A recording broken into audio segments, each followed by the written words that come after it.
ஹல்லேலூயா, ஹல்லேலூயா. நம் கர்த்தர் நல்லவர். அவராலே செய்யக்கூடாத அதிசயமான காரியம் ஒன்றுமே இல்லை. ஹல்லேலூயா. எந்த நேரத்தில் இனி என்னால் முடியல, என்னால் முடியாது, மனுஷர்கள் கைவிடுகிற நேரத்தில் தான் தேவனுடைய திவ்ய வல்லமை உங்களுடைய வாழ்க்கையில் செயல்படும். ஹல்லேலூயா, ஹல்லேலூயா. ஆகவே இன்றைக்கு அவரை பற்றி கொள்ளுங்க. நிச்சயமாகவே உங்களுடைய முகம் பிரகாசம் அடைய போகிறது. நீங்கள் வெட்கப்பட்டு போக போவதில்லை. ஆமென். இயேசுவின் நாமத்தினால மீண்டுமாக உங்கள் ஒவ்வொருவரையும் வாழ்த்துகிறேன். மாத்திரமல்ல, இணையதனத்தில் எங்களோடு கூட இந்த ஆராதனையில் இணைந்திருக்கிற ஒவ்வொரு தேவனுடைய பிள்ளைகளையும் இயேசுவின் நாமத்தினாலே உங்களை வாழ்த்துகிறோம். எங்களோடு இணைந்திருங்க. ஆண்டவர் உங்களை ஆசீர்வதிப்பார். தேவனுடைய வார்த்தையை கேளுங்கள். ஹல்லேலூயா. இப்போ தேவனுடைய வார்த்தையை நாம் தியானிக்கிற ஒரு நேரம். யாக்கோபு 1ஆம் அதிகாரம் 4ஆம் வசனத்தை நாம் திருப்பிக் கொள்வோம். இன்று காலை தியானத்திற்கு யாக்கோபு 1:4. நீங்கள் ஒன்றிலும் குறைவுள்ளவர்களாய் இராமல் பூரணராயும் நிறை உள்ளவர்களாயும் இருக்கும்படி பொறுமையானது பூரண கிரியை செய்ய கடவது. சங்கீதம் 34:10. சிங்க குட்டிகள் தாழ்ச்சி அடைந்து பட்டினியாயிருக்கும், கர்த்தரை தேடுகிறவர்களுக்கோ ஒரு நன்மையும் குறைவுபடாது. ஹல்லேலூயா. இந்த காலை வேளையிலும் நம்முடைய பரம தகப்பனுடைய ஒரு பிரதான ஆசை, விருப்பம், பிரியம் நம்முடைய வாழ்க்கையில் என்னவென்றால், ஒன்றிலும் நாம் குறைவுபடாதபடிக்கு எல்லாவற்றிலும் சம்பூர்ணமும் நிறைவுமாய் ஆசீர்வாதத்தை நாம் பெற்றுக்கொள்ள வேண்டும் என்பதுதான் தேவனுடைய சித்தமாயிருக்கிறது. ஹல்லேலூயா. ஒன்றிலும் குறைவுபடாதபடிக்கு, ஒரு நன்மையும் குறைவுபடாதபடிக்கு எல்லாவற்றிலும் நாம் நிறைவுள்ளவர்களாய் இருக்க வேண்டும், பரிபூர்ணமுள்ளவர்களாய் நாம் காணப்பட வேண்டும். ஒரு நன்மையும் குறைவுபடக்கூடாது என்பதுதான் அவருடைய சித்தம். அப்படி பூரணமாய் நம் ஆசீர்வாதத்தை பெற்றுக்கொள்ள வேண்டும் என்றால், இங்கே வேதம் சொல்லுகிறது, பொறுமையானது பூரண கிரியையை செய்ய கடவது. பொறுமை என்பது நம்முடைய வாழ்க்கையில் தேவன் எதிர்பார்க்கிற ஒரு காரியம். அது நம்முடைய வாழ்க்கையில் என்ன செய்யுமாம்? அது பரிபூரண ஆசீர்வாதத்தை குறைவின்றி நம்முடைய வாழ்க்கையில் கொண்டு வர அது ஏதுவாய் இருக்கிறது. ஆகவே if we are to receive the best blessing from the Lord, நாம் என்ன செய்ய வேண்டுமா? இந்த பொறுமையை கையாள வேண்டும். இதை நம்முடைய வாழ்க்கையில் செயல்படுத்தும் பொழுது கர்த்தருடைய உச்சிதமான நேர்த்தியான ஆசீர்வாதத்தை நிச்சயமாய் நாம் பெற்று நாம் மகிழ்ந்திருக்க முடியும். அதற்கு இந்த பொறுமை மிக மிக அவசியம். ஒரு விஷயம் பாருங்க, ஒரு சிறு பையனுக்கு இந்த பேன்கேக் என்று சொல்லப்படுகிற அந்த பதார்த்தத்தின் மேலே ரொம்ப அவனுக்கு விருப்பம் உண்டு. இந்த பேன்கேக் என்றால் தட்டையாக இருக்கிற ஒரு அடையை போல இருக்கும். அதுனா அவனுக்கு ரொம்ப பிரியம். அவனுக்கு ஊரில் ஒரு நல்ல ஒரு ஆன்ட்டி ஒருவர்கள் இருக்கிறார்கள். அதை அவனுக்கு செய்து தருவார்கள். ஆகவே எப்பொழுது விடுமுறை வரும், எப்போ மே மாதம் வரும், அவங்க வீட்டிற்கு போவோன்னு காத்து கொண்டே இருப்பான். ஆகவே அங்கே சென்ற உடனே ஆன்ட்டியை பார்த்து, ஆன்ட்டி எனக்கு இந்த பேன்கேக் செய்து தருவீங்களே, அதை எனக்கு தயவுசெய்து கொஞ்சம் செய்து தாங்க என்று கேட்டான். உடனே அவர்களும், மகனே கவலைப்படாத, நான் உனக்கு செய்து தருகிறேன்னு சொல்லி நல்ல மாவை எடுத்து அதை நல்ல மென்மையாய் அதை அதை அதை சுத்தம் பண்ணி, மாத்திரமல்ல அதில் சர்க்கரை, அதில் பட்டர், இன்னும் மற்ற முட்டை என்னெல்லாம் போடணுமோ எல்லாவற்றையும் போட்டு அந்த மாவை நல்லா பிசைந்து அதோடு கூட ஒரு காரியத்தை, முக்கியமான காரியத்தை அதில் சேர்த்தார்களாம். அதுதான் ஈஸ்ட் என்று. இந்த ஈஸ்ட் என்று சொல்லும்போது மாவை புளிக்க பண்ணுகிறதற்காக அவர்கள் அதில் போடுவார்கள். ஆகவே இந்த ஈஸ்டையும் அதுக்குள்ளே போட்டு நல்ல மாவை பிசைஞ்சு, இந்த பிசைந்த மாவை எடுத்து ஒரு தனி அறையில் அமைதியாய் அதை வைத்து விட்டார்கள். இந்த சின்ன பையனுக்கு ஒன்றும் புரியல. என்னடா அது, எல்லாம் பிசைஞ்சாங்க, உடனே சுட சுட நமக்கு கொடுப்பாங்களாக்கோன்னு பார்த்தா அதை எடுத்து உள்ள ஒரு அறையில் அப்படியே பத்திரமா வச்சுட்டாங்களே அப்படின்னு ஒரு பொறுமையின்றி அப்படியே அவன் அண்ணாந்து பார்த்தானாம் ஏக்கத்தோடு.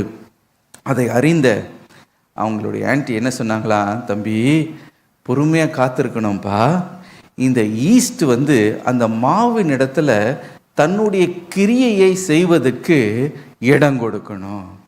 என்ன இடம் கொடுக்கணும்னு கேட்டால், அந்த மாவோடு அது கிரியை செய்து இந்த அளவு இருக்கிற மாவை புசு புசு புசு புசுன்னு பொங்க செய்து 2 மடங்கு ஒப்பி அது அழகாக நிறைவாய் வரும்போது அப்பொழுது அந்த பேன் கேக் நல்ல மென்மையும் மாத்திரமல்ல ரொம்ப ருசியாகவும் ரொம்ப சாஃப்டாகவும் இருக்கும். அதற்காக தான் இந்த ஈஸ்ட் போட்டு நாங்கள் காத்திருக்கிறோம் என்று. அப்போ தான் அந்த பையன் புரியுது. எவ்வளோ நேரம் ஆகும் ஆன்ட்டின்னு கேட்டால், ஒரு 2 மணி நேரம் ஆகும், 3 மணி நேரம் ஆகும். உடனே சொன்னான், அவ்வளோ நேரம்லாம் காத்திருக்க முடியாது, இப்போவே சுட்டு கொடுங்க அப்படின்னு. அப்போ அந்த ஆண்டி சொன்னாங்களாம், இப்போ சுட்டு கொடுத்தானா இந்த இந்த வீட்டுக்கு ஓடு இருக்கும் தெரியுமா, அந்த ஓடு அது எவ்வளோ கடினமாக இருக்குமோ அந்த மாதிரி கல் மாதிரி இருக்கும்பா, அது உன்னால் சாப்பிட முடியாது. ஆகவே இந்த ஈஸ்டானது தன்னுடைய பூரண கிரியையை இந்த மாவில் செய்யும்படி அதற்கு இடங்கொடு, அப்பொழுது பூரணமான ரொம்ப ருசியான நேர்த்தியான நிறைவான உனக்கு பிரியமான பேன்கேக் உனக்கு கிடைக்கும். இந்த பையனுக்கு என்ன செய்யணும்னு தெரியல, பொறுமையாக காத்திருந்தான். 2 மணி நேரம் 3 மணி நேரம் பார்த்தா அந்த ஈஸ்ட் அந்த மாவில் வேலை செய்து அப்படியே புஃப்னு அது பொங்கி இருக்கு. அதை அவங்க பிசைஞ்சு நல்ல தவாவில் போட்டு அவனுக்கு கொடுத்தா அவ்வளவு ருசியா, மேலே நல்லா முறு முறு முறு முறு முறுன்னு, உள்ளே பார்த்திங்கன்னா பஞ்சு போல் நல்ல சாஃப்ட்டு, இந்த பஞ்சு சாஃப்ட்டு இப்போ ஸ்பாஞ்சு கேக்கு மாதிரி உள்ளே புசு புசுன்னு இருக்குது. அதில் கொஞ்சம் நல்ல தேனை ஊற்றி அந்த குட்டி பையனுக்கு கொடுத்தாங்க பாருங்க, அவனுடைய ஆனந்தத்திற்கு அளவே இல்லை. அவ்வளோ மகிழ்ச்சியாய் அதை அவன் உட்கொண்டானான். எனக்கு பிரியமானவர்களே, அதே போல தான் நம்முடைய ஆண்டவரும் நம்மை பார்த்து என்ன சொல்லுகிறார் என்றால், பல நேரத்தில் நாம் பொறுமையை நாம் இழந்து போகிறோம், அவசரப்படுகிறோம், பதற்றப்படுகிறோம், கண்மூடித்தனமாய் சில காரியத்தை உடனடியாய் அப்பொழுதே எல்லாம் செய்து எல்லாவற்றையும் நிறைவேற்றிவிட வேண்டும் என்று நாம் துடிக்கிறோம்.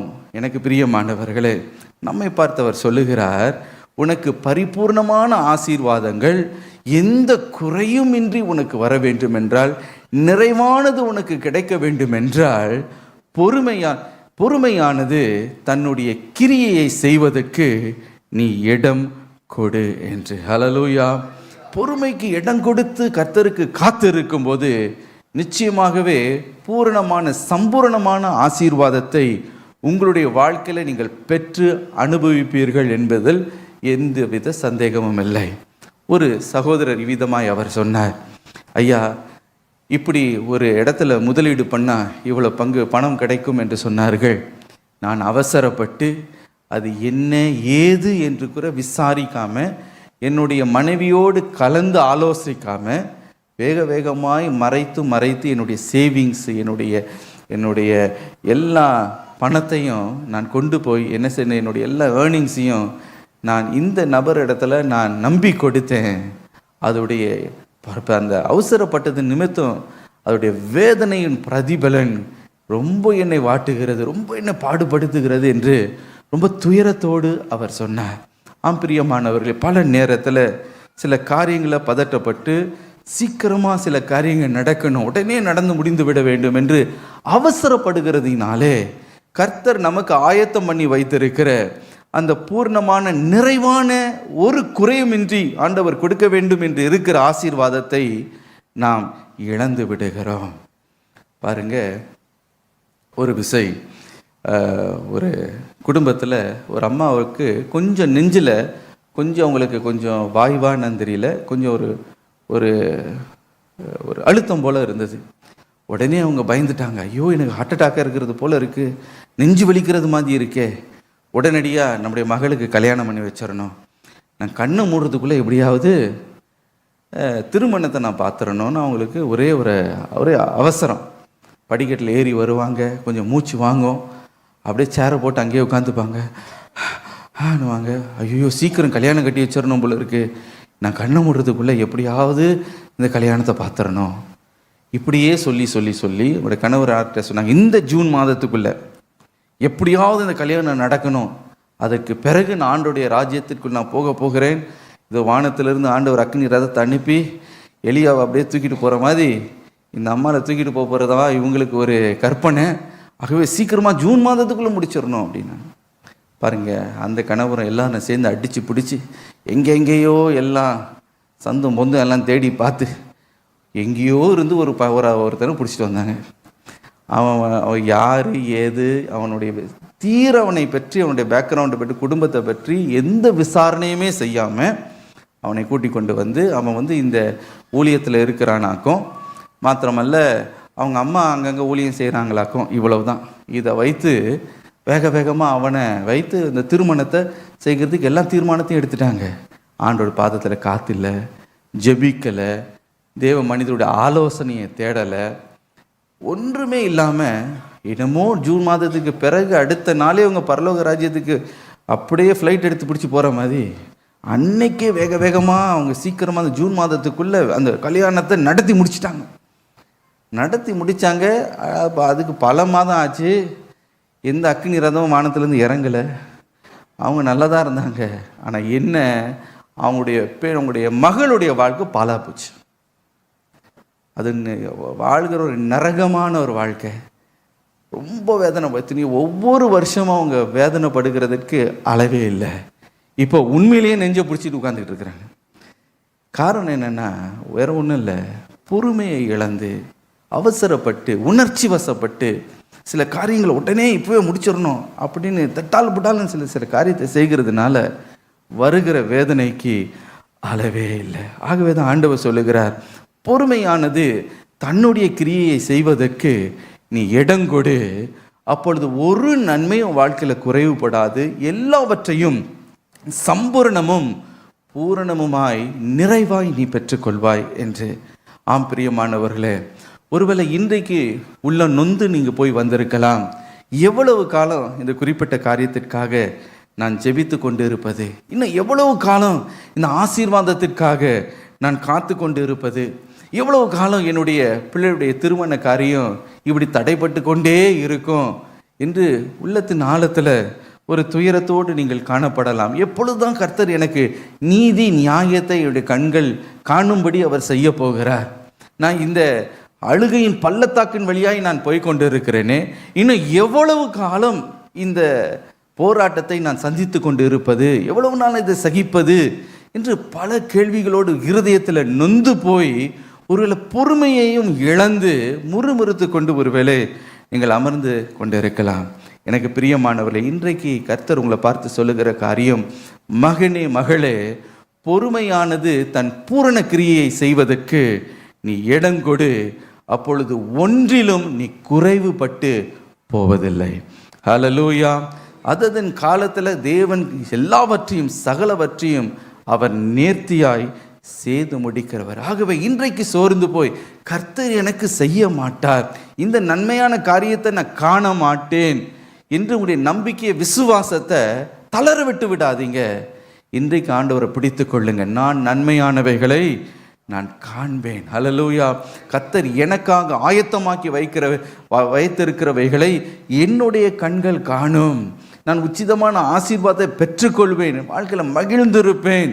கர்த்தர் எனக்கு பூரணமான ஆசீர்வாதத்தை காணும்படி செய்வார் என்று இன்றைக்கு விசுவாசிங்க.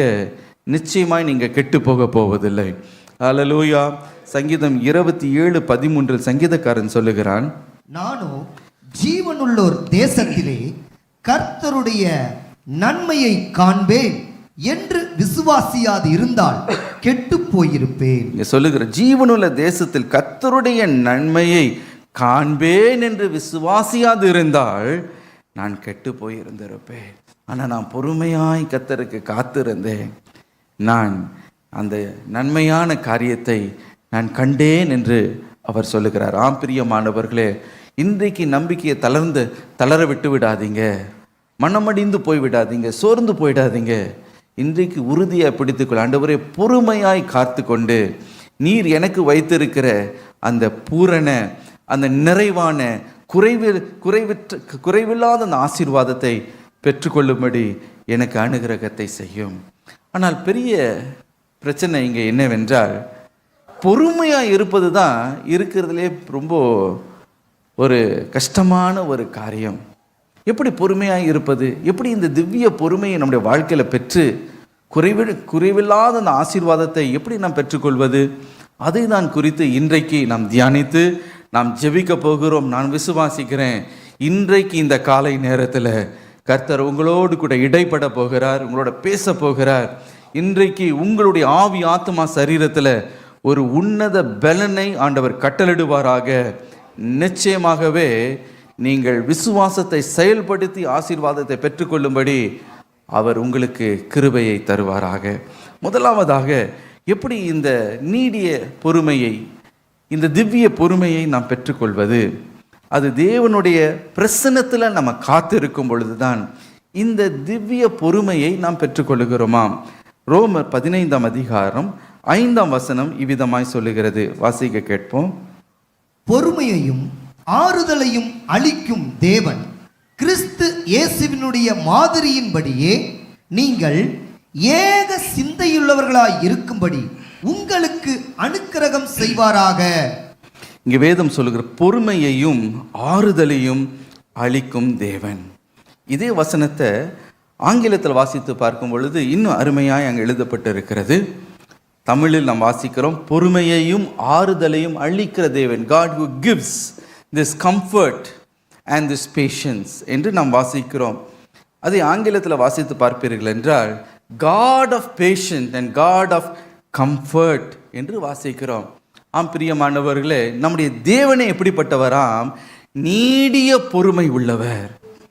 அதுதான் அவருடைய தன்மை, அதுதான் அவருடைய சுவாபம், அதுதான் அவருடைய குணாதிசயமாய் இருக்கிறது. தேவனுடைய குணாதிசயம் என்னவென்றால் அவர் நீடிய பொறுமை உள்ளவர். ஒரு பக்கம் நம்மை தேற்றுகிற தேவனாய் இருக்கிறார், சகல ஆறுதலின் தேவனாய் இருக்கிறது மாத்திரமல்ல, பொறுமை உள்ள தேவனாகவும் அவர் இருக்கிறாராம். ஆம் பிரியமானவர்களே, இந்த தேவனோடு கூட நாம் நடக்கும் பொழுது, அவருடைய பாதத்தில் நம்ம காத்திருக்கும் பொழுது, அவருடைய திவ்ய சுவாபம் நமக்குள்ளே, நம்மையும் அறியாமல் நமக்குள்ளே அது உண்டாகி விடுகிறது. ஹல்லேலூயா. அந்த நீடிய அந்த பொறுமையை நாமும் பெற்றுக்கொள்ளுகிறோம். எப்பொழுது?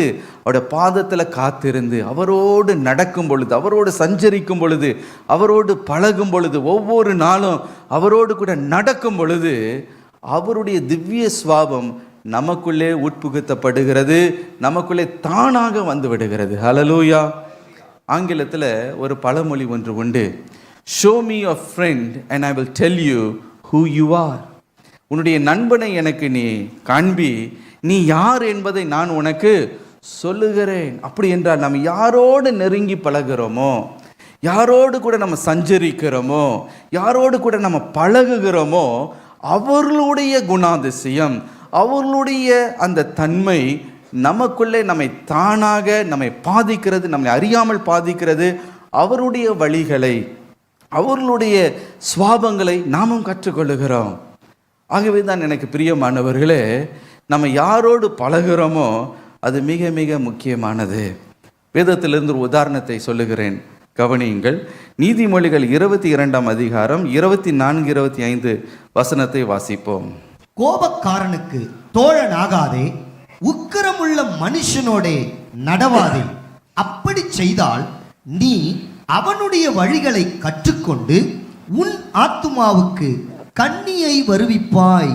இங்கு வேதம் சொல்லுகிறது, கோபக்காரனுக்கு தோழனாயிராதே. கோபப்படுகிறவனோடு நீ ஃப்ரெண்ட்ஷிப் வைத்து கொள்ளாதே. மாத்திரமல்ல, உக்கிரகம் உள்ளவன் மனுஷனோடு நீ என்ன நடவாதே, அப்படின்னா பழகாதே.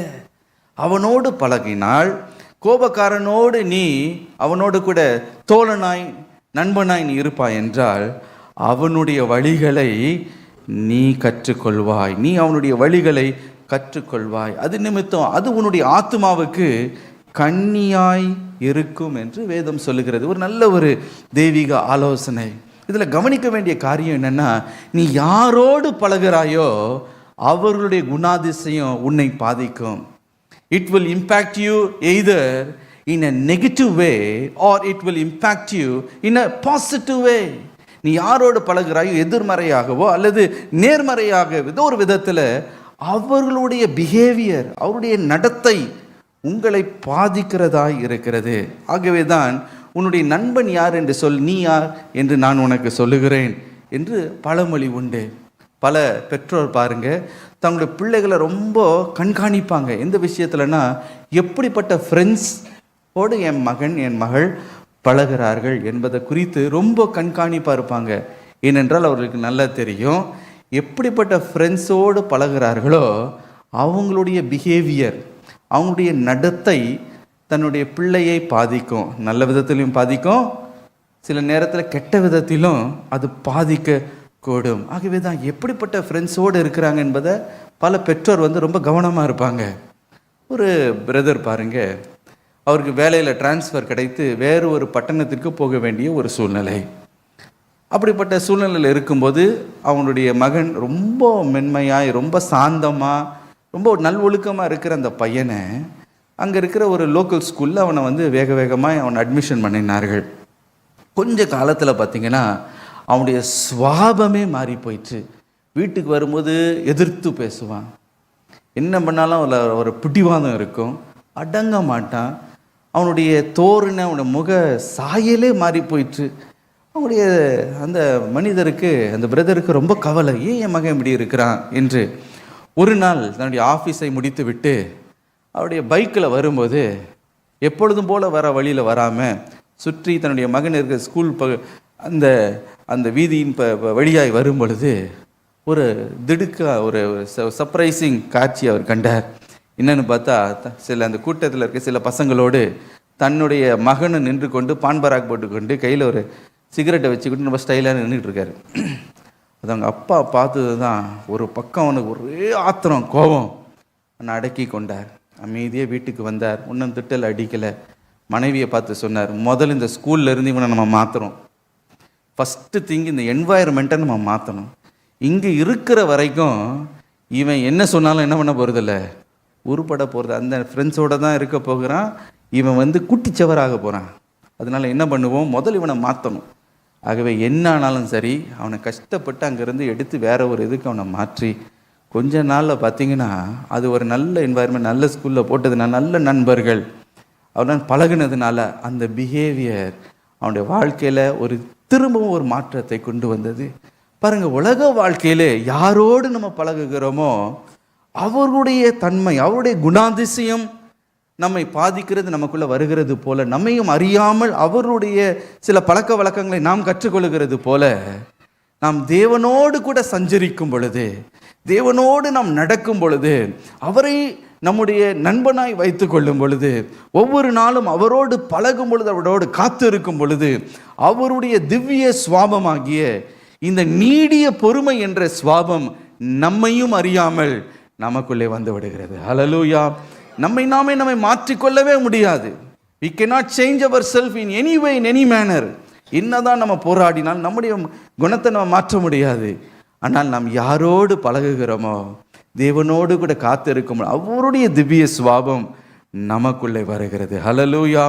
அந்த நீடிய பொறுமை நமக்குள்ளே வரும்போது, அந்த பொறுமையானது தன்னுடைய பூர்ண கிரியையை நம்முடைய வாழ்க்கையில் செய்து எல்லாம் பரிபூர்ண சம்பூர்ண நிறைவான ஆசீர்வாதங்களை குறைவின்றி நம்முடைய வாழ்க்கையில் கொண்டு வர வல்லதாக இருக்கிறது என்று வேதம் சொல்லுகிறது. ஹல்லேலூயா, ஹல்லேலூயா. வேதத்திலிருந்து ஒரு உதாரணத்தை உங்களுக்கு நான் சொல்லட்டும். மோசே என்ற தேவ மனிதனுடைய வாழ்க்கையை பார்க்கும்போது, ஆரம்ப காலத்தில் அவருடைய ஆரம்பம் பார்த்திங்கன்னா அதில் ரொம்ப ஒரு பொறுமையின்றி முட்கோபத்தில் செயல்படுகிற ஒரு மனிதராக இருந்தார். காரணம், அவர் எகிப்து தேசத்தில் உயர்ந்த நிலைமையில் இருந்தாராம். யாத்திராகமம் 2ஆம் அதிகாரம் 11-12 வசனங்களில் பார்வோனின் குமாரத்தியின் மகன் என்ற அந்த ஒரு பெரிய ஸ்தானத்தில் இருந்தான். எல்லா ஐஸ்வர்யம், எல்லாம் கனமும் அவனுக்கு இருந்தது. ஆகவே என்ன வேணும்னாலும் நினைச்ச காரியத்தை அவனால் செய்ய முடியும். அப்படி ஒரு நாள் அவன் அங்கே இருக்கிற எபிரேயர்கள், அந்த அடிமைகள் எல்லாம் வேலை செய்து கொண்டு இருக்கிறத கண்காணிக்க போன போது, தன்னுடைய சொந்த ஜனமான ஒரு எபிரேயனை ஒரு எகிப்தியன் ஈவு இறக்கம் இல்லாமல் அடி அடின்னு அடித்து நொறுக்கிற அந்த காட்சியை கண்ட உடனே அவனுக்குள்ள ஒரு கலக்கம், ஒரு கோபம் வந்தது. இப்படியா என்னுடைய சொந்த ஜனத்தில் இருக்க ஒரு மனிதனை இப்படியா நீ நொறுக்குகிறாய் என்று அவனுக்குள்ள இருந்த அந்த கோபத்தில் உடனடியாக பொறுமையை இழந்து மோசே என்ன செய்தானாம், அந்த எகிப்தியனை இவன் தாக்கினான். எகிப்தியனை அடித்து நொறுக்கி அவனை கொலை செய்து யாரும் காணாதபடிக்கு மணலில் அவனை பாடியை புதைச்சிட்டு யாருக்கும் தெரியாதுன்னு நினைத்து கொண்டு இருந்தார் மோசே. ஆனால் என்ன நடந்தது பாருங்க, எகிப்தியர்களுக்கு எப்படியோ செய்தி போய்விட்டது, இந்த மோசே தான் கொலை செய்தான் என்று.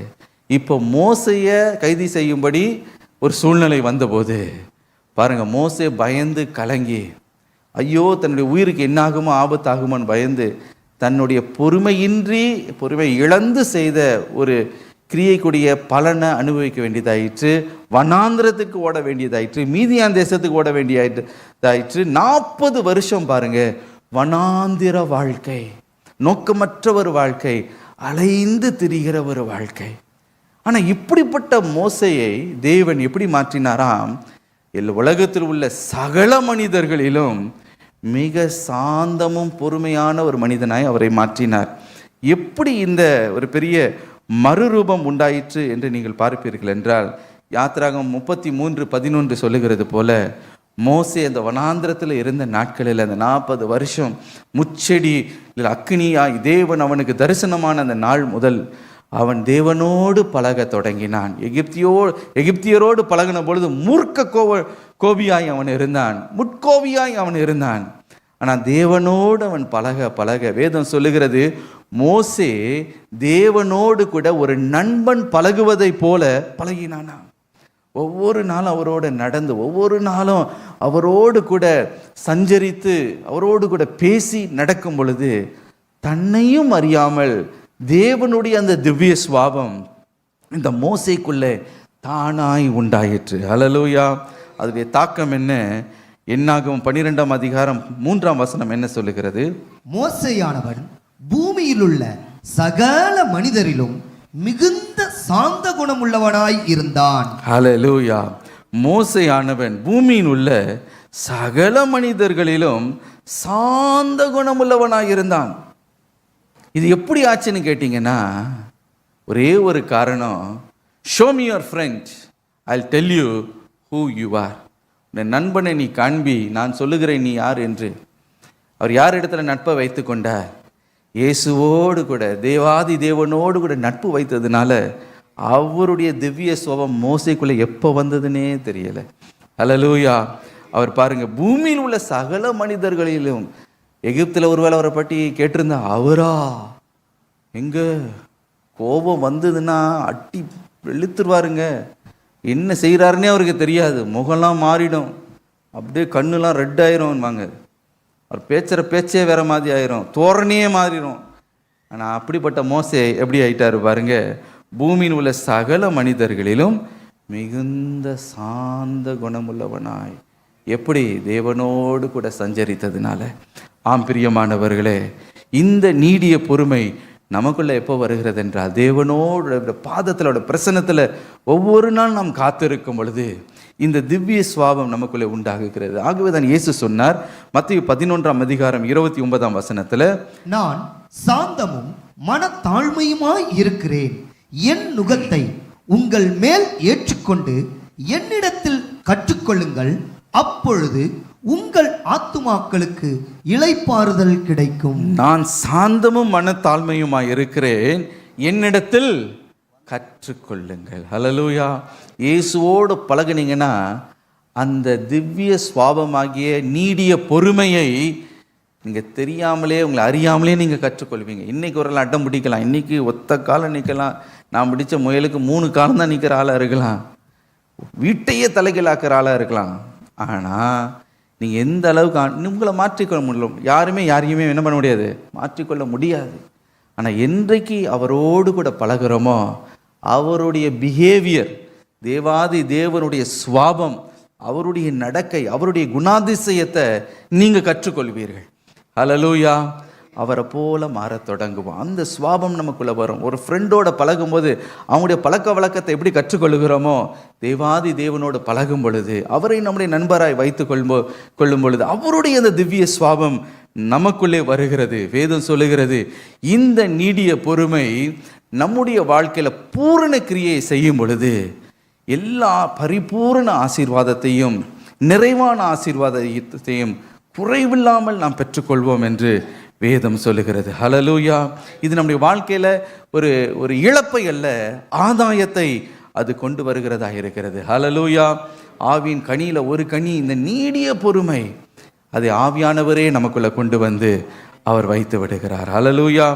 இன்றைக்கு ஒருவேளை உங்களுக்குள்ள பலவிதமான கலக்கம், பலவிதமான ஆங்ஸைட்டி, பலவிதமான ஸ்ட்ரெஸ் வழியாய் நீங்கள் போய் கொண்டு இருக்கலாம். இன்றைக்கு ஆண்டவரை பார்த்து சொல்லுங்க, அப்பா உங்களுடைய பாதத்தில் நான் காத்திருப்பேன். எவ்வளவு காத்திருக்கிறீங்களோ அந்த நீடிய பொறுமை நமக்குள்ளே உண்டாகும். இரண்டாவதாக, இந்த நீடிய பொறுமை எப்படி உண்டாகுகிறதா? வேத வசனத்தின் மூலமாக, தேவ வாக்கியத்தின் மூலமாய் இந்த நீடிய பொறுமை நமக்குள்ளே உண்டாகுகிறது. ரோமர் 15 அதிகாரம் 4 வசனத்தை வாசிக்க கேட்போம். தேவ வசனத்தினால் உண்டாகும் பொறுமையினாலும் ஆறுதலினாலும் நாம் நம்பிக்கை உள்ளவர்கள் ஆகும்படிக்கு முன்பு எழுதியிருக்கிறவைகள் எல்லாம் நமக்கு போதனையாக எழுதியிருக்கிறது. ஹல்லேலூயா. வேத வசனங்கள் எல்லாம் வேத வசனத்தினால் உண்டாகும் பொறுமையினாலும் ஆறுதலினாலும். ஹல்லேலூயா. வேத வசனத்தினாலே ஒரு காரியம் நமக்குள்ளே உண்டாகுகிறது. அதுதான் தேவனுடைய பொறுமை. அந்த பொறுமையும் ஆறுதலையும் நாம் பெற்றுக்கொள்ளுகிறோம். எவ்வளவுக்கு எவ்வளவு தேவனுடைய வார்த்தையை நம்ம தியானிக்கிறோமோ அந்த அளவுக்கு தேவனுடைய இந்த நீடிய பொறுமை இந்த வேத வசனத்தினாலே நமக்குள்ளே உண்டாகுகிறது. நம்ம பல நேரத்தில் நினைக்கிறோம், வேத வாக்கியம்லாம் வசனம்லாம் யாருக்கோ எழுதி வைத்திருக்கிறாங்க. இல்லை பிரியமானவர்களே, வேதம் சொல்லுகிறது, முன்பு எழுதி வைத்திருக்கிறவைகள் எல்லாம் நம்முடைய போதனைக்காக, நாம் கற்றுக்கொள்ளும்படி, நம்முடைய ஆதாயத்துக்காக, நம்முடைய ஆசீர்வாதத்திற்காகவே எழுதி வைக்கப்பட்டிருக்கிறது. ஹல்லேலூயா. அந்த தேவனுடைய வார்த்தையை ஒரு பக்கம் ஆண்டுடைய பாதத்தில் காத்திருக்கிறோம். அவருடைய திவ்ய சுவாபம் நமக்குள்ளே வருகிறது. எவ்வளவு ஒரு பாதத்தில் காத்திருக்கிறோமோ அந்த பாதத்தில் காத்திருக்கும் பொழுது அந்த அமிர்க்கையும் தேவன் மேலே வைத்திருக்க நம்பிக்கையுமே நமக்கு ஒரு பலனாக மாறுகிறது. ஆம் பிரியமானவர்களே, அந்த திவ்ய சுவாபம் நமக்குள்ள வருகிறது. இரண்டாவதாக, தேவ வசனத்தினாலே நமக்குள்ள இந்த நீடிய பொறுமை உண்டாகுகிறதாம். எனக்கு பிரியமானவர்களே, இந்த வேத வசனத்தை குறித்து இந்த வேதாகமத்தில் நம்ம என்ன வாசிக்கிறோம்? நீதிமொழிகள் 6 அதிகாரம் 22 வசனம் இவ்விதமாய் சொல்லுகிறது. நீ நடக்கும்போது அது உனக்கு வழிகாட்டும், நீ படுக்கும்போது அது உன்னை காப்பாற்றும், நீ விழிக்கும் போது அது உன்னோட சம்பாஷிக்கும். ஹல்லேலூயா. பல நேரத்தில் நமக்குள்ள குழம்பி, நமக்குள்ள ஒரு அங்கலாய்ப்பு வரும்போது, பொறுமையை இழந்து போய்விடுமோ என்று நினைக்கும் பொழுது, ஒரு பக்கம் அவனுடைய பாதத்தில் காத்திருக்கணும், மறுபக்கம் தேவனுடைய வார்த்தையை நாம் தியானிக்க ஆரம்பிக்கும் பொழுது வேத வசனத்தினாலே உண்டாகுகிற இந்த பொறுமை நமக்குள்ளே உண்டாகுகிறது. ஹல்லேலூயா. அவ்வளோ ஆங்ஸைட்டி, எவ்வளோ ஸ்ட்ரெஸ்ஸு, என்ன கவலை, எப்படிப்பட்ட காரியத்தை குறித்து நீங்கள் கவலைப்பட்டு கொண்டு இருந்தாலும் தேவனுடைய வார்த்தை உங்களோடு கூட கிரியை செய்ய தொடங்கும். ஹல்லேலூயா. அது எப்படி கிரியை செய்கிறது பாருங்க. நீங்கள் நடக்கும் பொழுது அது உங்களுக்கு வழி காட்டும். நீங்கள் என்ன செய்வது, உங்களுடைய காரியமாக நீங்கள் போகும் பொழுது, உங்களுடைய காரியங்களை செய்யும் பொழுது தேவனுடைய வார்த்தை உங்களை வழி காட்டுகிறதா. மாத்திரமல்ல, நீ படுக்கும் பொழுது அது உன்னை காப்பாற்றும். அது என்னங்க, படுக்கும் பொழுது தேவனுடைய வார்த்தை நம்மை காப்பாற்றுகிறது? ஏனென்றால் படுக்கும் பொழுது தான் அந்த நாளில் என்னெல்லாம் காரியங்கள் சம்பவித்ததோ எல்லாவற்றையும் நம்ம என்ன பண்ணுவோம், ரீவைண்ட் போட்டு அதை மீண்டும் மீண்டும் அசை போட்டு நம்மளுடைய சிந்தனையில் அதை யோசித்து கொண்டே இருப்போம். அப்படி யோசிக்கும் போது தான் கசப்பு வரும், யோசிக்கும் போது தான் கோபம் அப்படியே மூர்க்கமாக எழும்பும். அப்போ தான் ஒரு மன சோர்வு உண்டாகும். அந்த நேரத்தில் தான் டிப்ரெஷன் வரும். இரவு நேரத்தில் தூங்க முடியாது, ஏதோ ஒரு கலக்கம், இரவெல்லாம் கலக்கம். ஐயோ எனக்கு பைத்தியம் பிடிக்கிறது மாதிரி இருக்குது, இரவெல்லாம் எனக்கு ஒரே மென்டல் டார்ச்சராக இருக்குது, தூங்கவே முடியல, எத்தனையோ நாள் ஆயிடுச்சு தூங்கி. எனக்கு பிரியமானவர்களே, ஆகவே தான் வேதம் சொல்லுகிறது, தேவனுடைய வார்த்தையை தியானித்து விட்டு நாம் தூங்கும் பொழுது அந்த தேவனுடைய வார்த்தை என்ன செய்கிறதாம்? நம்முடைய மனதை அதை காப்பாற்றுகிறது. ஹல்லேலூயா! என்னை காப்பாற்றும், டிப்ரெஷனுக்குள்ளே போக விடாமல் காப்பாற்றும், மன உளைச்சலிலிருந்து உன்னை அது காப்பாற்றும். மாத்திரமல்ல, நீ விழித்து கொள்ளும் பொழுது தேவனுடைய வார்த்தை உன்னோடு கூட பேசும். ஹல்லேலூயா! சில நேரத்தில் அப்படியே சில பாடல் மூலமாக ஆண்டவர் உங்களோடு பேசுவார். உங்களை அறியாமல் சில பாட்டு அப்படியே உங்கள் மனதுக்குள்ளே வரும். அதுலேயே நீங்கள் எதிர்பார்க்கிற அந்த ஆன்சர், அந்த பதில் அதில் இருக்கும். சில வாக்குத்தத்தத்தை ஆவியானவர் அழகாக தெளிவாக உங்களுடைய காலை நேரத்தில் உங்களுடைய இருதயத்தில் பளிச்சுன்னு வரும். அந்த வார்த்தையே ஒரு ரேமா வார்த்தை மாதிரி பிடித்து கொள்ளுங்க, அதன்படியே கர்த்தர் செய்வார். ஹல்லேலூயா! ஆம் பிரியமானவர், தெளிந்த புத்தி ஆண்டவர் கொடுப்பார். அந்த கலக்கம் உங்களுக்குள்ளே இருக்கிற அந்த அந்த டெர்மாயில், அந்த உள்ள கொந்தளிப்பை ஆண்டவர் மாற்றுவார். ஹல்லேலூயா! ஆம் பிரியமானவர்களே, தேவனுடைய வார்த்தையை எவ்வளவுக்கு எவ்வளோ தியானிக்கிறோமோ அது நம்ம வழிகாட்டுகிறது, நம்மை காப்பாற்றுகிறது, நம்மோடு சம்பாஷிக்கிறது என்று வேதம் சொல்லுகிறது. ஆம் பிரியமானவர், ஆகவே தான் சங்கீதம் 119 அதிகாரம் 105 வசனத்தில் வாசிக்கிறோம், உம்முடைய வசனம் என் கால்களுக்கு தீபமும் என் பாதைக்கு வெளிச்சமுமாயிருக்கிறது. ஹல்லேலூயா!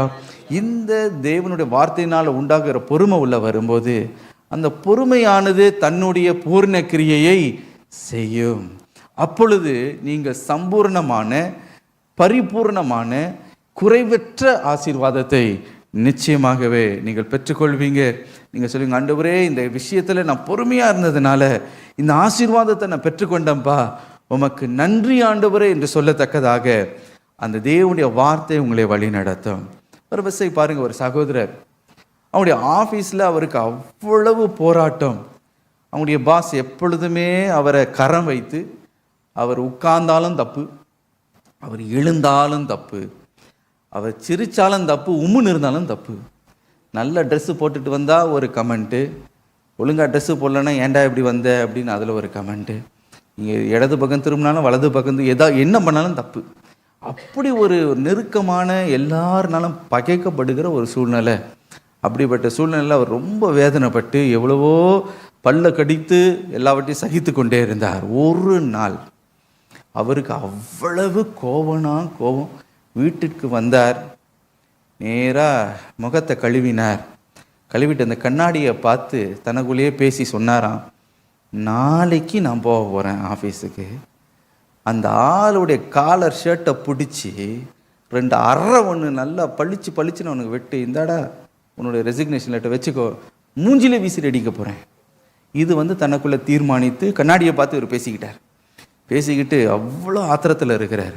அப்படிப்பட்ட நேரத்தில் அன்றைக்கு அவர் ஜெபித்து விட்டு எப்பொழுது போல கடமைக்கு வேதத்தை வாசித்து விட்டு அவர் நித்திரைக்கு போகும்போது ஆண்டவர் தெளிவாய் அவரோடு பேசினாராம், மகனே, உனக்கு நன்மை உண்டாயிருக்கும்படி பொறுமையாயிரு, நான் காரியத்தை நான் பார்த்துக்கொள்வேன், நீ பொறுமையாயிரு. பாருங்க, அந்த ஒரு வார்த்தை தனக்குள்ள காலையில் எழுந்த உடனே இவன் வாக்குத்தத்த வசனத்தோடு அவரோடு பேசினாராம். அதே ஆஃபீஸுக்கு போகணும். ஆனால் இந்த தடவை அவர் போகும்பொழுது அவர் சொல்லுகிற, என்னையும் அறியாமல் ஒரு திவ்ய பொறுமை எனக்குள்ளே வந்தது. ஆஃபீஸில் உட்காந்து அதே பாஸ், அதே டார்ச்சர் தான், ஒன்றும் மாறலை. மாத கணக்கில் என்னை என்ன விதத்துலலாம் உபத்திரம் கொடுக்கணுமோ கொடுத்தாங்க. ஆனால் அவங்களுக்கே ஒரே ஆச்சரியம், நான் ஒன்றும் வாயம் திறக்கலை, ஒன்றும் பேசலை, நான் உண்டு என் வேலை உண்டு அமைதியாக போயிட்டு வந்து கொண்டு இருந்தேன். என்ன சொன்னாலும் அமைதியாக தலையாட்டி கொண்டு. எப்படி எனக்கு இந்த பொறுமை வந்ததுன்னே தெரியல. அதுக்கு பிறகு சொல்லுகிறார், கர்த்தர் என்னை உயர்த்தினார். இன்னொரு ஆஃபீஸ் காண்டவர் என்னை டிரான்ஸ்ஃபர் பண்ணார், நல்ல ப்ரமோஷன் கொடுத்தாங்க, என்னை நல்ல உயர்ந்த நிலைமையில்.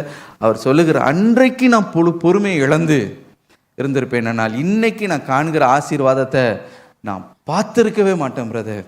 அன்றைக்கு எப்படி தான் அந்த பொறுமை எனக்கு வந்ததோ எனக்கே தெரியலை. ஆம் பிரியமானவர்களே, இன்றைக்கும் பல நேரத்தில் பொறுமையை இழந்து போகிற அளவுக்கு கொந்தளிப்பும் வாழ்க்கையில் வரலாம். இனி இந்த மனுஷனோட நான் வாழ்வதை டிவோர்ஸ் பண்ணுறேன் அப்படின்னு நீங்கள் சொல்லலாம். இனி இவங்க இந்த காரியத்தில் நான் 1-2 பார்க்குறேன் அப்படின்னு நீங்கள் சில காரியத்தில் இறங்கி மோசையை போல் நீங்கள் அவசரப்பட்டு ஒன்றும் பண்ணிடாதீங்க. அதுக்கு பிறகு வனாந்திர வாழ்க்கை தான் வரும். ஆனால் கர்த்தர் இன்றைக்கு உங்களை பார்த்து சொல்லுகிறார், நீடிய பொறுமையானது தன்னுடைய பூர்ண கிரியையை செய்வதற்கு நீ இடங்கொடு. ஹல்லேலூயா. அப்பொழுது பரிபூர்ண ஆசீர்வாதத்தை குறைவின்றி நிறைவாய் நீ பெற்றுக்கொள்வதற்கு ஏதுவாய் இருக்கும் நன்மையை காணும்படி நீ பொறுமையாய் இரு. ஹல்லேலூயா. பொறுமைக்கு இடங்கொடு. நான் காரியங்களை பார்த்து கொள்வேன், நான் உனக்கு யுத்தத்தை செய்வேன், நான் உனக்கு நியாயத்தை செய்வேன், நீ பொறுமையாய் காத்திரு. எனக்கு பிரியமானவர்களே, ஆபிரகாமுடைய வாழ்க்கையை உதாரணத்திற்கு பாருங்க. ஆதியாகமம் 15ஆம் அதிகாரம் 1-2 வசனங்களில் ஒரு விசை தேவாதி தேவன் ஆபிரகாமை சந்தித்து அவனை பேசி ஒரு வார்த்தையை அவரை பார்த்து சொன்னாராம். ஆபிரகாமே, நீ பயப்படாதே, நான் உனக்கு கேடகமும் உனக்கு மகா பெரிய பலனுமா இருக்கிறேன் ஆபிரகாமே. ஆனா ஆபிரகாம் பாருங்க, நம்மளை பார்த்து ஆண்டவர் அப்படி சொல்லியிருந்தா நம்ம துள்ளி குதித்திருந்திருப்போம். ஆனா அன்னைக்கு ஆபிரகாம் ரொம்ப மனம் உடைஞ்சு போயிருக்கிறார். அன்னைக்கு இவ்வளோ பெரிய ஒரு வாக்குத்தத்தத்தை கொடுத்தாலும் அவருக்கு சந்தோஷமே இல்லை. பெரிய கேடகம் சொல்லுகிறீர், பெரிய பலனா இருக்கிறேன் என்று சொல்லுகிறீர், என்னத்த ஆண்டவரே நீர் எனக்கு கொடுக்க போகிறீர், என்ன ஆசீர்வாதம் எனக்கு கொடுக்க போகிறீர்? எனக்கு ஒரு பிள்ளை கூட இல்லை. இங்கே கொடுக்குற ஆசீர்வாதம் எல்லாம் என்னத்துக்கு? நான் என்ன பண்ண போகிறேன் இந்த ஆசீர்வாதத்தை வைத்துக்கொண்டு? நீங்கள் பெரிய கேடகமாக இருக்கீங்க, சந்தோஷம். நீங்கள் பெரிய பலனாக இருக்கிறீங்க, சந்தோஷம். ஐஸ்வர்யத்தை குவித்து வைத்திருக்கிறீர், உமக்கு நன்றி. எனக்கு ஒரு பிள்ளையும் இல்லையே, பிள்ளை இல்லாமல் கிடக்கிறேனே. துயரத்தோடு ஆண்டவரை பார்த்து சொன்னபோது ஆண்டவர் என்ன சொன்னாராம்? ஆதியாகமம் 15:5 ஆபிரகாமே, நீ வெளியில வா என்று நட்சத்திரங்களை அண்ணாந்து பார்க்கும்படி சொல்லி, நீ வானத்தை அண்ணாந்து பாரு, நட்சத்திரங்களை உன்னாலே எண்ண கூடுமானால் அவைகளை எண்ணு, உன் சந்ததி இவ்வண்ணமாய் இருக்கும் என்றார். அல்லேலூயா. ஆண்டவர் தேற்றுகிறார். ஒரு வாக்குத்தத்த வசனத்தை ஆண்டவர் கொடுக்கிறார். அவருடைய வார்த்தையை என்ன செய்கிறதா? நமக்குள்ள பொறுமையை கொண்டு வருகிறது. வேத வசனத்தினாலே உண்டாகுகிற பொறுமை. அந்த வேத வசனத்தை, தேவனுடைய வார்த்தையை ஆபிரகாம் வாக்குத்தத்தமாய் பெற்றுக்கொண்ட உடனே எங்கேயோ இருந்த ஒரு நீடிய பொறுமை ஆபிரகாமுடைய இருதயத்திற்குள்ள வந்தது பாருங்க. எந்த மனிதனும் அவ்வளோ பொறுமையாக இருக்கவே முடியாது. 25 வருஷம் பொறுமையாய் அவன் காத்திருந்தானாம். எபிரேயர் 6ஆம் அதிகாரம் 15ஆம் வசனம் அதோடைய பலனை சொல்லுகிறது. வாசிக்க கேட்போம். அந்தபடியே அவன் பொறுமையாய் காத்திருந்து வாக்குத்தத்தம் பண்ணப்பட்டதை பெற்றான். ஹல்லேலூயா. எப்படி பெற்றான்? அந்தபடியே அவன் பொறுமையாய் காத்திருந்து வாக்குத்தத்தம் பண்ணப்பட்டதை பெற்றுக்கொண்டான். ஹல்லேலூயா. வாக்குத்தத்தத்தை பெற்றுக்கொண்டான், ஈசாக்கை பெற்றுக்கொண்டான். எனக்கு பிரியமானவர்களே, ஈசாக் என்ற வார்த்தைக்கு என்ன பொருளாம்? நகைப்பு, சிரிப்பு என்று அர்த்தம். 25 வருஷமா கண்ணீர் வடித்த இந்த ஆபிரகாமுடைய வாழ்க்கையில தேவன் என்னத்தை கொடுத்தார்? வாக்குத்தத்தத்தை பொறுமையாய் காத்திருந்ததுனால சிரிப்பை, மகிழ்ச்சியை ஆண்டவர் கொடுத்தார். அவருக்கு 100 வயது. அவங்களுடைய ஒய்ஃபுக்கு, மிஸ்ஸஸுக்கு 90 இயர்ஸ் ஓல்டு.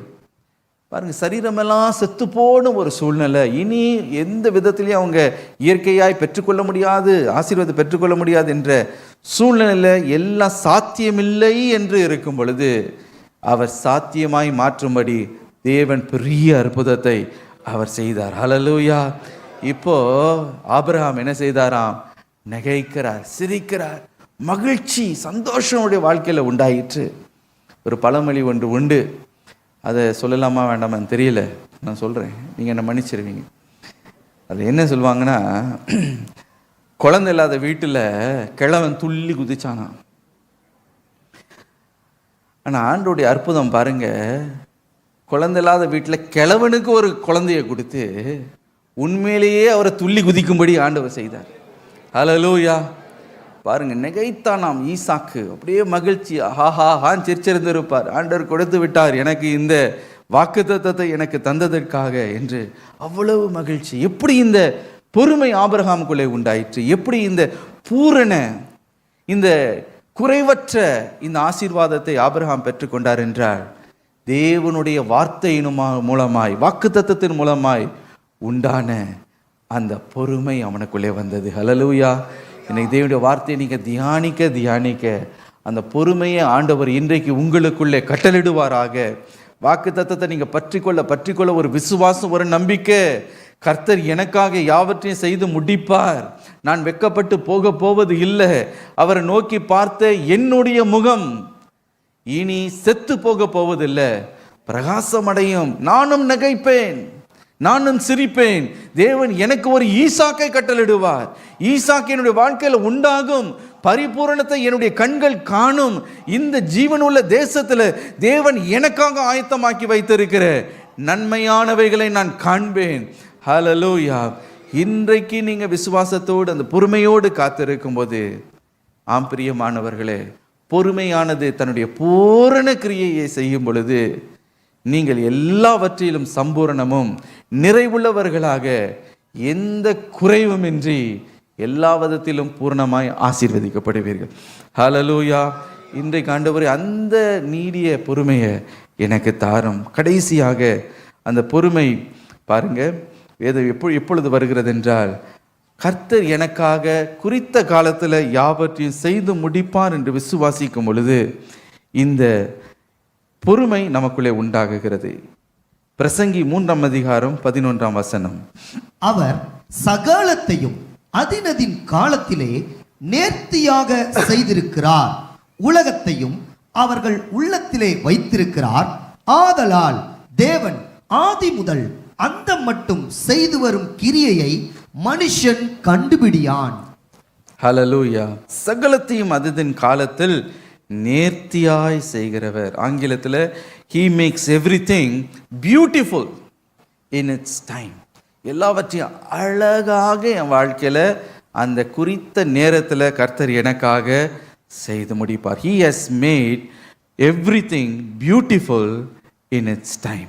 ஆம் பிரியமான கர்த்தர் எல்லாவற்றுக்கும் ஒரு குறித்த நேரத்தை வைத்திருக்கிறார். எதற்காக? எல்லாவற்றையும் நேர்த்தியாய் அழகாக நம்முடைய வாழ்க்கையில செய்யும்படி. அந்த காலம் வரும் மட்டும் நாம் பொறுமையாய் காத்திருக்க வேண்டுமா? அபக்குக் 2:3 சொல்லுகிறது, குறித்த காலத்திற்கென்று தரிசனம் இன்னும் வைக்கப்பட்டு இருக்கிறது. அல்லேலூயா. குறித்த காலத்தில் அது நிறைவேறும், அது பொய் சொல்லாது, அது அப்படியே நிறைவேறும் என்று வேதம் சொல்லுகிறது போல, குறித்த காலத்தில் தேவன் சில காரியத்தை உங்களுடைய வாழ்க்கையில் நிறைவேற்ற வேண்டும் என்று அவர் காத்து கொண்டிருக்கிறார். ஆகவே தான் யோபு எவ்வளவோ போராட்டம், எவ்வளவோ பிரச்சனை வந்தாலும் அவர் ஒரு காரியத்தை சொன்னார். யோபு 23:14 எனக்கு குறித்ததை அவர் நிறைவேற்றி முடிப்பார். ஹல்லேலூயா. இப்பொழுது இருக்கிற பாடு, இப்படி இருக்கிற சூழ்நிலை, இப்படி இருக்கிற பின்னடைவு, இப்பொழுது இருக்கிற அந்த டிலே, இதெல்லாம் நினைச்சு நான் கலங்க போவதில்லை. எனக்கு குறித்ததை அவர் நிறைவேற்றுவார். ஹல்லேலூயா. எல்லாவற்றையும் சகலவற்றையும் அதன் காலத்தில் நேர்த்தியாக எனக்கு செய்து முடிப்பார். இந்த விசுவாசம் நமக்குள்ள வரும்போது, ஆம் பிரியமானவர்களே, நமக்குள்ள ஒரு பொறுமை வருகிறது. ஹல்லேலூயா. எங்கள் அப்பா எனக்காக எல்லாம் கரெக்டாக செய்து முடிப்பார், அது வரைக்கும் நான் காத்திருப்பேன். அவசரப்பட்டு நானா முந்திரி கொட்டை மாதிரி எதையும் ஒரு செய்து விட்டு கடைசியில் நான் புலம்பிக் கொண்டு இருக்க போவதில்லை. கர்த்தர் எனக்காக யாவற்றையும் செய்து முடிப்பார். ஹல்லேலூயா. அந்த நேரம் வரும் பொழுது பாருங்க, அவருடைய தீர்மானித்த நேரம். ஆண்டவர் பாருங்க எல்லாவற்றையும் அதுக்கு ஒரு நேரத்தை வைத்திருக்கிறார். குறித்த நேரத்தில் தான் தன்னுடைய குமாரனை பூமிக்கு அவர் அனுப்பினார். இரட்சகராய் அவர் அனுப்பி எல்லாம் குறித்த காலத்தில் அவர் செய்கிற தேவன். அந்த குறித்த காலம் நம்முடைய வாழ்க்கையில் வரும்போது வாசல்கள் நீங்கள் திறக்கப்படுகிறதை நீங்கள் காண்பீர்கள். இதுவரைக்கும் வராத தருணங்கள் உங்களை தேடி வருகிறத காண்பீங்க. மனுஷர் தயவு உங்களுக்கு உண்டாகுகிறத பார்ப்பீங்க. சரியான நேரத்தில் சரியான நபர்களை உடைய வாழ்க்கையில் கொண்டு வந்து உங்களுக்கு ஒத்தாசையாக இருக்கும்படி தேவன் மனிதர்களுடைய தயவை உங்களுடைய வாழ்க்கையில் கொண்டு வருவார். ஹல்லேலூயா. இதெல்லாம் முடியாது, இது சாத்தியம் இல்லைன்னு நினைச்சீங்களோ, அந்த காரியத்தில் ஆண்டவர் அற்புதத்தை செய்வோம். உங்களுடைய இருதயம் மகிழ்ச்சியாக சந்தோஷத்தோட பூரித்து அதிசயிக்கும்படி கர்த்தர் காரியங்களை உங்களுடைய வாழ்க்கையில் செய்வார். ஹல்லேலூயா. நீங்கள் சொல்லுங்க, இது எப்படி நடந்ததுன்னே எனக்கு தெரியலை. பல என்னுடைய வாழ்க்கையில் நான் எப்படி இது நடந்தது, எப்படி ஆண்டவர் இதை நிறைவேற்றினார், ஆச்சரியமாக இருக்கிறது என்று பிரமிக்கத்தக்கதாக கர்த்தர் கிரியைகளை செய்வார். காரணம் என்னன்னா, அவருடைய சித்தத்தின் மையத்திலும் அவருடைய நேரத்தில் நான் இருக்கிறபடினால அந்த காரியத்தை என்னுடைய வாழ்க்கையில் ஆண்டவர் செய்கிறார். ஹல்லேலூயா. உங்களுடைய அப்படியே செய்வார். அந்த நேரத்தில் அந்த காலத்தில் அவருடைய சித்தத்தின்படி நீங்கள் இருக்கும்போது எல்லாம் வழிவாசல உங்களுக்கு திறக்கப்படுகிறத நீங்கள் நினைச்சு கூட பார்க்காத மேன்மையான ஆசீர்வாதங்களை உங்கள் வழியாய் தேவன் கொண்டு வருகிறதை கண்டு ஆச்சரியப்படுவீர்கள். ஹல்லேலூயா. சகலவற்றையும் அழகாக உங்களுக்காக அவர் செய்து முடிப்பார். நான் பல நேரத்தில் இருதயத்தில் நொந்து போய் நம்ம என்ன சொல்லுகிறோம், எம்மட்டும் கர்த்தாவே நான் பொறுமையாக இருக்கிறது. How long should I wait, how long should I endure என்று நமக்குள்ள நம்ம கொந்தளித்து கொண்டு இருக்கிறோம். நீங்கள் வெளிப்படுத்தின விசேஷம் 6ஆம் அதிகாரம் 9 10 வசனங்களை வாசித்து பார்க்கும்போது தேவனுடைய சிங்காசனத்தின் அந்த பலிபீடத்திற்கு கீழே சில ஆத்துமாக்கள் இருக்கிறதா. இந்த ஆத்துமாக்களுடைய கூக்குரலின் சத்தம் என்னன்னா, எம்மட்டும் கர்த்தாவே நீர் பொறுமையாக இருப்பீர், எப்பொழுது எங்களுக்கு நீர் நியாயம் செய்ய போகிறீர் என்று அனுதினமும் அவைகள் கதறி கொண்டு இருக்கிறதா. ஒருவேளை அப்படி நீங்கள் கதறி கொண்டு இருக்கலாம். கர்த்தர் சொல்லுகிறார், ஏற்ற காலத்தில் எல்லாவற்றையும் உனக்கு நான் நிறைவேற்றி முடிப்பேன். ஹல்லேலூயா, ஹல்லேலூயா. ஆகவே இன்னைக்கு நீங்கள் சோர்ந்து போயிடாதீங்க. சொல்லுங்க, God will make everything beautiful in my life. சொல்லுங்க, God will make everything beautiful. எல்லாவற்றையும் நேர்த்தியாய் என் வாழ்க்கையில் செய்து முடிப்பார். ஹல்லேலூயா. உங்களுக்குன்னு ஒரு டைமர் போட்டு வச்சிருக்கிறார் பாருங்க. என்னுடைய மனைவி நல்லா கேக்கு செய்வாங்க. ஆகவே நான் தான் எடுபிடிக்காரன். கிச்சனில் எல்லாத்தையும் கலந்து எடு அதை எடுனா எல்லாம் செய்வேன். இப்போ எல்லாம் கலந்து இழந்து எல்லாம் பண்ணி கடைசியில் மிக்ஸ் பண்ணி அதை என்ன பண்ணுவாங்கன்னா, அந்த அவனை திறந்து உள்ளே வச்சு 180 டிகிரி செல்சியஸ் கட அந்த டயலை திருப்பிட்டு, அது அடுத்தது டைமர்னு ஒரு டயல் இருக்கும், அதை கரன்னு திருப்பி நேராக 30 நிமிஷம் அப்படி வைப்பாங்க. வச்ச உடனே பார்த்தீங்கன்னா கட கட கட கட கட கட கட கட கட கட கட டைமர் ஓட ஆரம்பிச்சிடும். 30 நிமிஷம் வரைக்கும் அந்த கேக்கு அப்படியே உள்ளார அப்படியே என்ன ஆகிட்டு இருக்கோம், வெந்து கொண்டு இருக்கோம். இப்போ நம்ம அவசரப்பட்டு ஏன்னா 30 நிமிஷமா, ஒரு 15 நிமிஷம் போதாதா அப்படின்னு டபக்குன்னு திறந்து எடுத்து பார்த்தீங்கன்னா வெளியிலலாம் நல்லா ப்ரௌனாக இருக்கும், உள்ளே கொல கொல கொலான்னு இருக்கும் வேகாமல். ஆகவே என்ன பண்ணேன்னா உள்ளே வச்சிடணும் அமைதியாக பொறுமையாக. அந்த 30 நிமிஷம் அந்த டைமர் செட் பண்ணிட்டாங்கன்னா காத்து இருக்கணும். அந்த 30 நிமிஷம் முடிஞ்ச பிறகு டிங்குன்னு ஒரு பெல் அடிக்கும். அப்படின்னு என்ன அர்த்தம், ஆயத்தமாயிருச்சுன்னு அர்த்தம். அப்போ அந்த டிங்குன்னு பல்லு சத்தம் நாக்கு ஊற ஆரம்பிச்சிடும். நீங்கள் திறந்து பார்த்தீங்கன்னா அப்படியே வாசனை, ஐயோ அது வெட்டுனா அவ்வளோ சாஃப்டாக அருமையாக இருக்கும் கேக். அந்த மாதிரி ஆண்டவர் உங்களுக்கு ஒரு அவன் வச்சிருக்கிறார். எங்கனாவது பரலோகத்தில் இருக்குது, உங்களுக்காக கிரு கிரு கிரு கிரு கிரு கிரு கிருன்னு ஒரு டைம் ஓடிக்கிட்டு இருக்கு. அவசரப்பட்டு திறக்காதீங்க, அவசரப்பட்டு ஒன்றும் பண்ணாதீங்க. பொறுமையானது தன்னுடைய கிரியையை செய்யும்படி இடங்கொடுங்க. எல்லாவற்றையும் நேர்த்தியாய் சம்பூர்ணமாய் நிறைவுள்ளதாய் ஒரு குறைவுமின்றி உங்களுடைய பரமபிதா உங்களுக்கு கொடுக்க ஆயத்தமாக இருக்கிறார். ஹல்லேலூயா. நன்மையான எந்த ஈவம், பூர்ணமான எந்த வரமும் பரலோகத்தில் உண்டாகி ஜோதிகளின் பிதாவின் இடத்துலேருந்து இறங்கி வரும். அவருடைய குறித்த நேரத்தில் இறங்கி வந்தே ஆகும். இன்றைக்கு சோர்ந்து போய் உங்களுடைய விசுவாசத்தை தளர்ந்து விட்டு விடாதீங்க. உனக்காக ஆண்டவர் நன்மையானவைகளை ஆயத்தமாக்கி வைத்திருக்கிறார். ஹல்லேலூயா. சங்கீதம் 40ஆம் அதிகாரம் 1ஆம் வசனத்தில், கர்த்தருக்கு பொறுமையுடனே காத்திருந்தேன், அவர் என்னிடமாய் சாய்ந்து என் கூப்பிடுதலை கேட்டார். ஹல்லேலூயா. உன்னுடைய கூப்பிடுதலை ஆண்டவர் கேட்டு இருக்கிறார். நிச்சயமாய் உங்களுக்கு பதில் உண்டு. ஆகவே வேதம் சொல்லுகிற, நீ ஒன்றிலும் குறைவுள்ளவனாயிராமல் பரிபூர்ணராயும் நிறைவுள்ளவர்களாயும் இருக்கும்படி பொறுமையானது பூரண கிரியையை செய்ய கடவது. ஹல்லேலூயா. அப்படியே இருக்கிற இடத்துல நம்ம யாவரும் எழுப்பி நிற்போமா? ஹல்லேலூயா. இன்றைக்கு அப்பா அந்த ஆண்டவரே நீடிய பொறுமையை எனக்குள்ள ஆண்டவரே தாங்க, எனக்குள்ள தாங்க, எனக்குள்ள தாங்க, எனக்குள்ள தாங்க. ஹல்லேலூயா. இப்பொழுது அந்த நீடிய பொறுமை ஆண்டவர் உனக்கு தர வேண்டும் என்று விரும்புகிறார். சகலவற்றையும் நேர்த்தியாய் அழகாக உன் வாழ்க்கையில் நிறைவேற்றி முடிப்பார். இன்றைக்கு ஒருவேளை எம்மட்டும் கர்த்தாவே, இன்னும் எவ்வளவு நாளாண்டவரை நான் பொறுமையாக இருக்கிறது, எப்பொழுது எனக்கு சுகத்தை தரப்போறீங்க, எப்பொழுது இந்த கடன் பிரச்சனை, எப்பொழுது எப்பொழுது இந்த அவமானம் மாறப்போகிறது. ஹல்லேலூயா. ஏற்ற காலத்தை ஆண்டவர் ஆயத்தம் பண்ணி வைத்திருக்கிறார். ஹல்லேலூயா. ஓ இஸ்ரவேல் ஜனங்கள் அடிமை தனத்தில் கர்த்தரை நோக்கி கூக்குரலிட்டார்களாம். கர்த்தர் ஏற்ற சமயத்தில் மோசையை அனுப்பி அவளை விடுவித்தது போல இன்றைக்கு ஒரு விடுதலை ஆண்டவர் கட்டளிடும்படி அவர் தீர்மானித்து வைத்திருக்கிறார். ஆகவே இன்றைக்கு நீங்கள் ஸ்தோத்திரிங்க, அவரை நம்புங்க, இயேசுவை நம்புங்க. என்னுடைய நல்ல தகப்பன், என்னுடைய பரம தகப்பன், எனக்கு நன்மையானவைகளை அவர் எனக்கு வைத்திருக்கிறார். பொல்லாதவர்களாகிய நாமே நம்முடைய பிள்ளைகளுக்கு நல்ல ஈவுகளை ஆசையாய் கொடுக்கும் பொழுது, ஹல்லேலூயா, உன்னுடைய பரம தகப்பன் உனக்கு நல்ல ஈவுகளை தர அறிந்திருக்கிறாரே. ஏன் அற்ப விசுவாசியாய் சோர்ந்து போகிறாய்? ஏன் நீ நொந்து போகிறாய்? ஏன் என் தேவன் என்னை மறந்து போனார்? என்னுடைய அழுகையின் புலம்பலின் சத்தம் அவருடைய சந்நிதியில் கேட்கப்படவில்லை என்று ஏன் உனக்குள்ளே நீ முறுமுறுத்து கொண்டு இருக்கிறாய்? அவரை பார்த்து சொல்லுங்க, நீங்க எல்லாவற்றையும் எனக்கு நேர்த்தியா செய்து முடிக்கிறவர் ஐயா. உம்மை நம்புற ஆண்டவரே.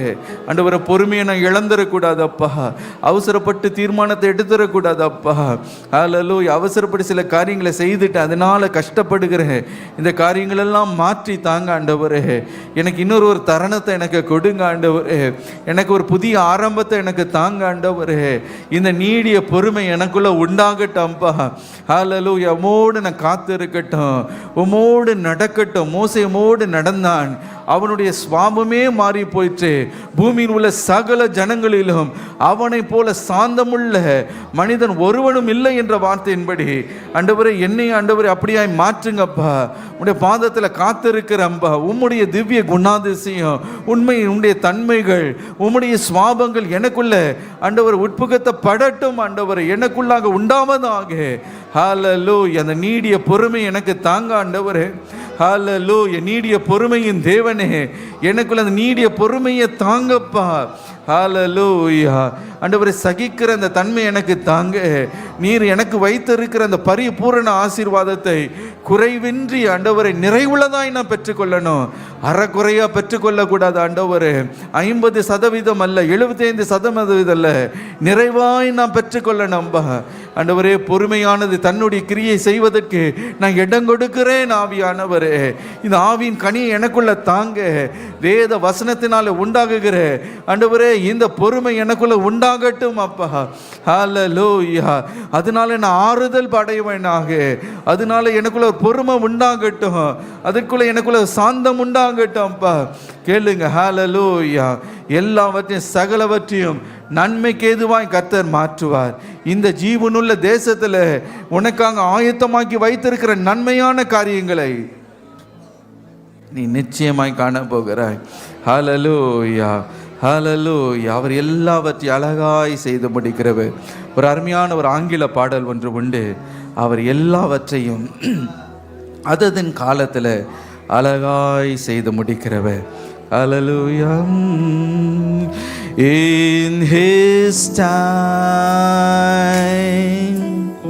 in His time, He makes all things beautiful.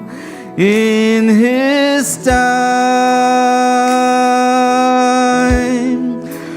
Lord, please show me every day as you're teaching me your way, that you do just what you say in your time. Look at the Lord and say, in His time.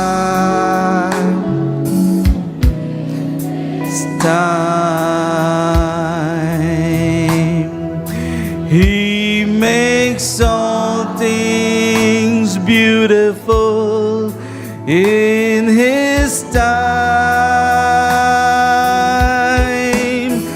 Lord, please show me every day as you teaching me your way, that you do just what you say in your time, Lord, in His time, oh, in His time. You make all things beautiful. You make all things beautiful in your time. Lord, my life to you I bring. May each song I have to sing be to you a lovely thing in your time. One more time. Lift your hands. In your time, my heavenly Father, in your time, oh time, Lord, you make all things in your time.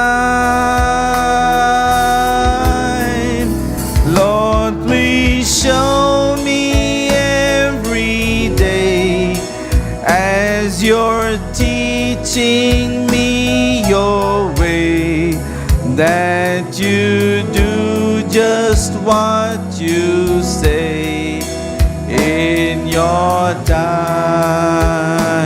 One more time.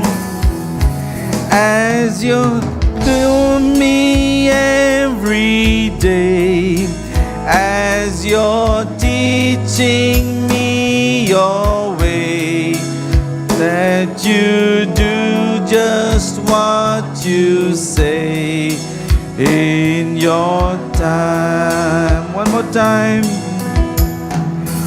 Lord, please show me every day as you're teaching me your way, that you do just what you say in your time, in your time, in His time,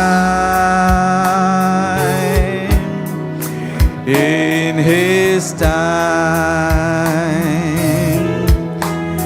He makes all things beautiful in His time. Lord, please show me every day as you're teaching me your way, do just what you say in your time. Lord, please show me every day. Lord, please show me every day as you're teaching me your way, that you do just what you say in your time. Lord, please show me every day as you're teaching me your way, that you do just what you say in your time. Oh, Lord, please show me every day as you're teaching me your way, as do just what you say in your time.